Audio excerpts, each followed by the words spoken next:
जय गुरुजी, शुक्राना गुरुजी, सारी संगत को जय गुरुजी। गुरुजी की आज जितनी भी संगत है, ज़्यादातर किसी न किसी भगवान को अपने आराध्य के रूप में मानने और पूजने के बाद भी यहाँ पहुँची है। भगवान तो सभी एक ही हैं, फिर ऐसी क्या कमी रह गई जिसके कारण एक नए भगवान यानी गुरुजी को आकर हमें अपनाना पड़ा। हमारी पूजा अर्चना में कोई कमी नहीं थी, पर जो हम जानते ही नहीं थे वो कैसे कर सकते थे, वो है भगवान को प्यार करना।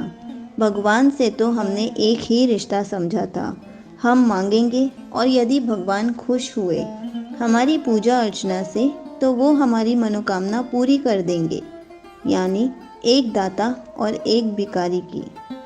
गुरुजी ने समझाया कि भगवान और भक्त में सबसे बड़ा रिश्ता प्यार का होता है।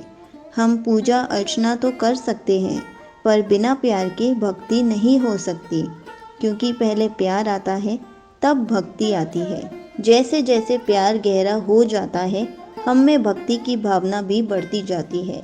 आज तक हम यही छोड़े जा रहे थे, इसलिए सिर्फ मांगने की मशीन बनकर रह गए। मांगते मांगते थक गए, कभी न ख़त्म होने वाला सिलसिला का हिस्सा बन गए और उम्र बीतती गई, भगवान का प्यार छूटता गया। हम प्यार करने वाले बने। सबसे पहले तो हम उन्हें प्यार करें जो हमें बिना शर्त बेशुमार प्यार करता है। अपने प्यार के इजहार के रूप में पूरी सृष्टि को हमारे लिए लगा देता है।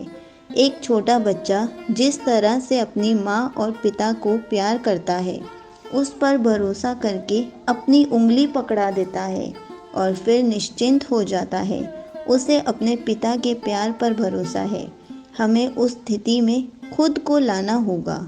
एक शिशु की तरह गुरुजी के शरण में होकर रहना है, तभी हमारी प्यूरिटी स्तर ही होगी।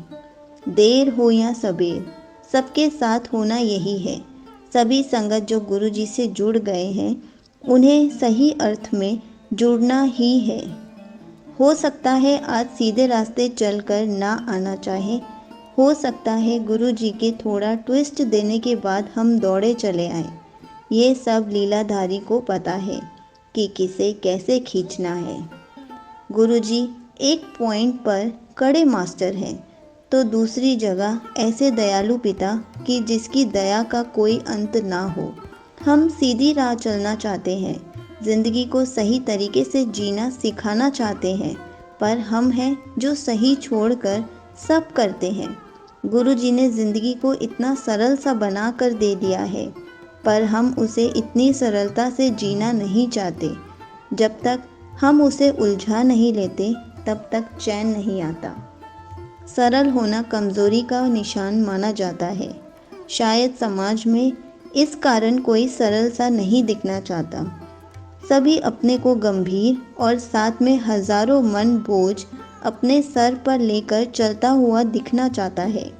जैसे हम ना हो तो दुनिया तो आज ही ख़त्म हो जाएगी। हम भूल जाते हैं कि सृष्टि हमारे आने के पहले भी ऐसी ही थी और हमारे जाने के बाद भी ऐसी ही रहेगी।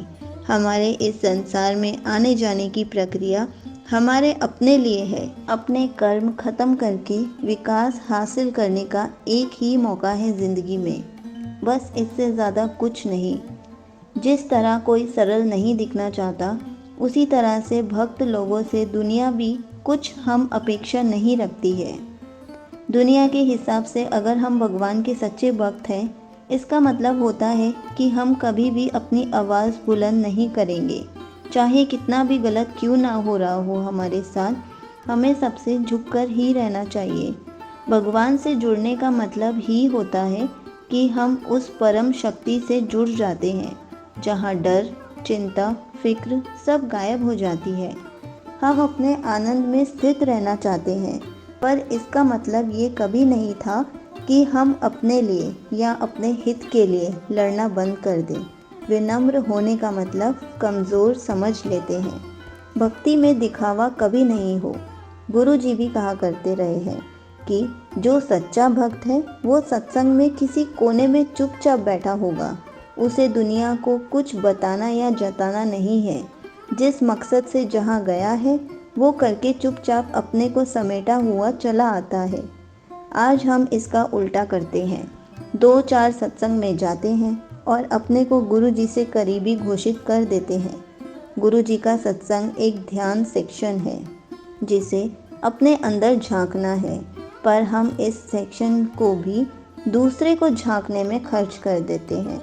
हम अपने विकास में रुचि लेते नहीं, हमारा सारा ध्यान बगल वाले के विकास यात्रा की आलोचना करने में जाता है। ऐसे भाव लेकर हम कितने भी सत्संग में चले जाएं, हमारे हाथ कुछ खास नहीं लगने वाला है।